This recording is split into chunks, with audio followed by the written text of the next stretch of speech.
Aqui estamos acompanhando os passos de Eustáquio nesse livro, que por 15 séculos nos conta as suas várias vidas. Esse livro foi organizado por Abel Glasser e orientado pelo espírito de Caibar Schutel. Capítulo 50. A Guerra dos 30 Anos. Lá se vai Eustáquio de novo para a guerra, meu Deus. É difícil para ele. Vamos primeiro a um pouco de história. O jovem Armand Jean Duplessis, desculpem a pronúncia, partiu de Paris para receber em Roma sua ordenação ao atingir seus 20 anos de idade. Levava consigo um exemplar do livro de Maquiavel, O Príncipe, interessado nas lições do chanceler florentino. Entusiasmava-se com a ideia de aplicar à estrutura hierárquica da Igreja alguns dos princípios basilares da doutrina exposta com maestria nessa obra que acabara de conhecer. Nessa vida, né, meus amigos? Porque ele já estudou Maquiavel antes.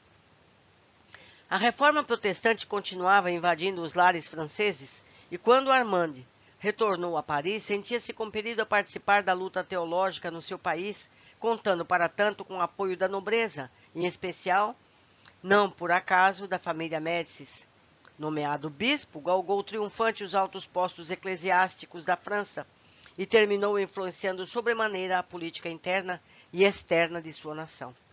Enquanto era nomeado cardeal de Richelieu, do outro lado da Europa, nascia o garoto franzino, germânico, de berço, que recebeu o nome de Frediano, cujos pais, católicos fervorosos, estavam inconformados com a situação da insurreição recém-criada na Boêmia, quando os príncipes protestantes recusaram aceitar o imperador eleito Fernando II de Habsburgos e impuseram o reinado de Frederico V. O ano de 1622 decorria conturbado para todo o Império Germânico, que acabava de mergulhar num dos conflitos mais ruinosos para a sua unidade e que lhe causou prejuízos por várias décadas. Os católicos não admitiam a ofensiva protestante a pretexto de fomentar um combate de religiões. Fizeram com que inúmeros países começassem a interferir no conflito armado que tomava conta do Império. A França, por interferência do cardeal e duque de Richelieu, iniciou uma ofensiva contra os huguenotes em toda a Europa. Prosseguia a Guerra dos 30 Anos. Aqui uma nota do Abel Glasser. A Guerra dos 30 Anos foi uma guerra religiosa e política que começou em 1618 e acabou em 1648 pelo Tratado de Westfália. Teve, a par causas essenciais, o antagonismo dos protestantes e católicos e o receio que ocasionava a ambição da Casa de Áustria. A luta iniciou-se na Boêmia pela defenestração de Praga, nome dado aos atos da violência cometidos em Praga em 1618. Contra os governadores imperiais, que, segundo diz a tradição tradicional, foram atirados pelas janelas do palácio pelos protestantes da Boêmia, de quem o imperador Matias violara os direitos religiosos. Foi o sinal da Guerra dos 30 Anos. A referida guerra divide-se em 4 períodos. Primeiro período palatino, de 1618 a 1624, durante o qual Frederico, o eleitor palatino e eleito rei da Boêmia, foi vencido na Montanha Branca. 1620, esse foi esse fato, despojado dos seus estados. Depois, segundo período da dinamarquês, de 1624 a 1629, durante o qual Cristiano V, da Dinamarca, se pôs à frente dos luteranos. Terceiro período sueco, de 1630 a 1635, no decurso do qual Gustavo Adolfo, vencedor de Bransfield e do Lens, foi morto em Lucena. Quarto período, o período francês, de 1635 a 1648, sendo assim chamado porque Richelieu, depois de ter apoiado secretamente os adversários da Casa de Áustria, interveio diretamente contra ela. As vitórias francesas de Friburgo e Nördlingen decidiram a Áustria assinar a paz em Westfália. A Alemanha ficou arruinada e devastada por esses 30 anos de guerra. Por volta de 1533, com a morte do rei Frederico I, na Dinamarca, os protestantes iniciaram uma ofensiva visando chegar ao poder. Instala-se no país a guerra civil. E quando os huguenotes obtêm triunfo, muitas famílias católicas deixam Copenhague. Entre elas estão Schleswig, perdão pela pronúncia, que segue a leste, no Império Alemão. Atualmente, a cidade de Leste situa-se na Áustria. Foram buscar refúgio. Haroldo Schleswig, perdão mais uma vez, pai de Frediano, mantém fidelidade estreita com os postulados católicos e decide participar da Guerra dos 30 Anos, ao lado do imperador germânico que luta contra o protestantismo. Desencarnado em plena batalha, deixa os familiares mergulhados em imensurável tristeza. Buscando uma rígida educação, a mãe envia Frediano ao norte da Alemanha para ser educado pelo tio Eric, instalado em Bremerhaven. O início do convívio entre ambos é áspero, pois o adolescente descobre que o tio é protestante, justamente, no seu entender, o inimigo que matou seu pai. Muitas lições, entretanto, somam-se ao seu espírito e, aos poucos, Frediano descobre a pureza do sentimento religioso que brotou um dia de Lutero às portas da Catedral de Wittenberg, desmistificando o horror que tinha da posição de Eric. Ao ganhar intimidade com o tio, fica sabendo que Haroldo, na realidade, era seu pai adotivo, pois o verdadeiro o tinha abandonado ainda pequeno. Apesar de sofrer por algum tempo com a revelação, termina confortado pelo fato de só ter recebido o amor de seus genitores adotivos, nada tendo a reclamar. Deseja então saber maiores detalhes a respeito de seus verdadeiros pais, em especial o genitor Christen. Quando atinge razoável idade, ingressa na batalha religiosa do Império Germânico, em 1639, agora ao lado dos protestantes, agindo com convicção, aliando-se aos franceses, que acabaram de declarar guerra à Alemanha. Reinicia suas excursões pelo território germânico e, visitando outra vez o sul do país, na região alpina de Munique, seguindo as orientações dadas pelo tio Eric, encontra o seu pai, Christen, que está refugiado em uma cabana às margens do rio Losach. Avesso às contendas e ateu convicto, ele já não tem onde esconder-se, fazendo o que pode para furtar-se à guerra. Inicia uma terceira fase na vida de Frediano, após conviver com o genitor adotivo, Haroldo, e depois com o tio Eric, passa a conhecer melhor o pai Christen, um amistoso e alegre dinamarquês, sempre cercado de carinho e atenção por parte das famílias com as quais teve a oportunidade de conviver. Frediano cresce feliz e sentimentalmente realizado. Sua maior diversão é acompanhar Christen em suas aventuras de exploração, escalando as montanhas dos Alpes. A única divergência entre os dois dá-se no campo religioso, pois Frediano tornara-se protestante ao conviver com Eric e o pai biológico é ateu. Mensalmente, o rapaz segue para Leque e revê a mãe, os irmãos e os avós, parte de sua herança adotiva que jamais esqueceu. Quando possível, volta a Bremerhaven para trocar ideias com o tio Eric a respeito do protestantismo. Muito tempo passa e aproxima-se o momento de ocorrer uma separação entre Frediano e Christen. Filho, quero que saibas, antes de partires para outra batalha, que eu sou muito orgulhoso de ser teu pai. Arrependo-me de não ter convivido contigo durante sua infância e parte da adolescência. Sinto-me culpado pela nossa separação. Papai, jamais pense que eu te condeno por sua atitude. Todos nós podemos errar e somente Deus nos é capaz de perdoar.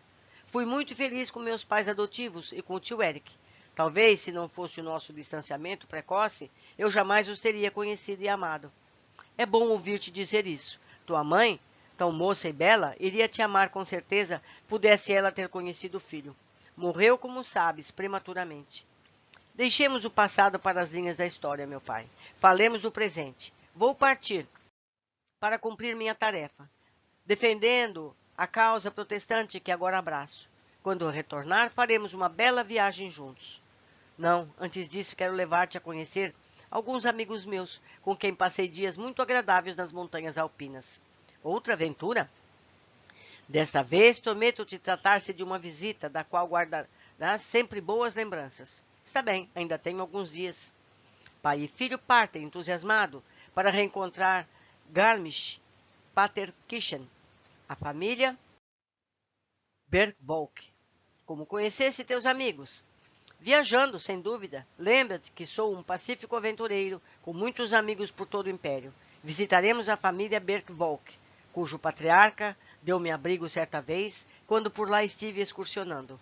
Lindas filhas ele possui. 2 delas gêmeas encantaram-me.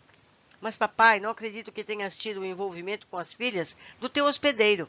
Não, em absoluto. Elas eram muito crianças, mas graciosas e espertas.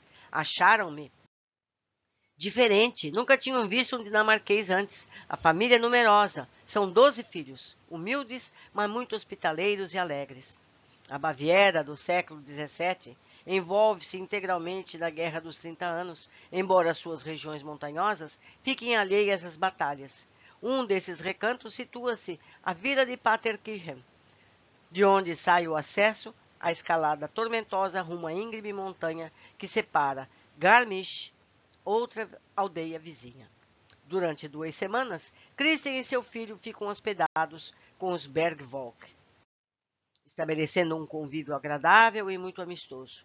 Desvinculados da vida social e política do Império Germânico, a família passa os dias cultivando a simplicidade e o amor à natureza. Aproxima-se o momento da despedida e os filhos do casal cantam um hino composto pelo varão primogênito, para saudá-los no adeus que deveria marcar o sofrimento da separação, mas também a imensurável alegria do convívio que tiveram, da amizade que os fortaleceu. Kristen e Frediano acenam as mãos e distanciam-se da cabana, enquanto ouvem emocionados a cantiga entoado pelos anfitriões. De volta a Munique, Frediano decide partir rumo a Viena, onde os protestantes preparam-se para cercar a cidade por volta de 1647. O pai está inconformado, não aceita a participação do único filho na guerra. Em verdade, não se trata de uma simples separação, pois as posições nas linhas do destino estão invertidas. Kristen, reencarnação de Klaus von Birgen, já foi filho de Giscard, atualmente reencarnado frediano. No passado, o conde d'Antoine separou-se desde o nascimento do filho bastardo, Klaus. O presente fez com este último, na posição de pai, abandonando igualmente o filho desde que veio à luz. Portanto, o instante que antecede a separação de ambos torna-se difícil e os sentimentos afloram-se do fundo dos seus espíritos. Um amor conturbado e secular os une e os separa com a mesma facilidade. Distanciam-se Frediano e Kristen, embora desta vez irmanados num amor sólido e construtivo. Em 1648, fim da Guerra dos 30 Anos, a paz aparentemente volta a reinar no destroçado Império Germânico. Algumas regiões ainda disputam, isoladamente, a hegemonia de suas convicções religiosas, prorrogando pequenas lutas e conflitos entre protestantes e católicos. Frediano, associado a um grupo que acampou nas proximidades de Viena, repassa os documentos que conseguira subtrair de um alto oficial da milícia ligada ao clero católico, contendo informações sigilosas do Vaticano. Disposto a fazer uso dessa documentação, parte para Munique, alcançando um mosteiro da região de Salzburgo, toma conhecimento da assinatura do Tratado de Westfália, que teria colocado fim ao conflito de religiões. O Abel Glasser nos fala mais aqui. Concluído em 1648 em monastério de Osnabrück, entre imperador germânico, a França e a Suécia, para pôr fim à Guerra dos 30 Anos. Deram os príncipes alemães, o norte, cujos territórios eram acrescidos, a liberdade de religião, o direito de aliança com o estrangeiro e marcaram o fracasso dos Habsburgos na sua tentativa de unificação da Alemanha. A França ganhou a Alsácia e viu confirmar os 3 bispados. Continuando a viagem de regresso, termina aprisionado em emboscada preparada por recalcitrantes inimigos católicos. Colocada em uma masmorra nos arredores do vilarejo, no sul da Alemanha, termina desencarnando vitimado pela fome e pela fraqueza do corpo físico, causadas pelas perversidades de seus opressores. A luz de alvorada nova o recepciona em um momento de libertação. A gente percebe que Eustáquio tem agora uma vida emocional um pouco mais equilibrada, embora ele continue pagando suas contas do passado, né? Indo para a masmorra, sendo preso, sendo magoado, de várias formas, mas ele encara tudo isso atualmente de uma forma mais madura. Vemos que ele aproveitou a oportunidade e fez as pazes com inimigos do passado. Concluímos aqui mais um capítulo. Agradeço, como sempre, a companhia de todos e espero no próximo. Um abraço.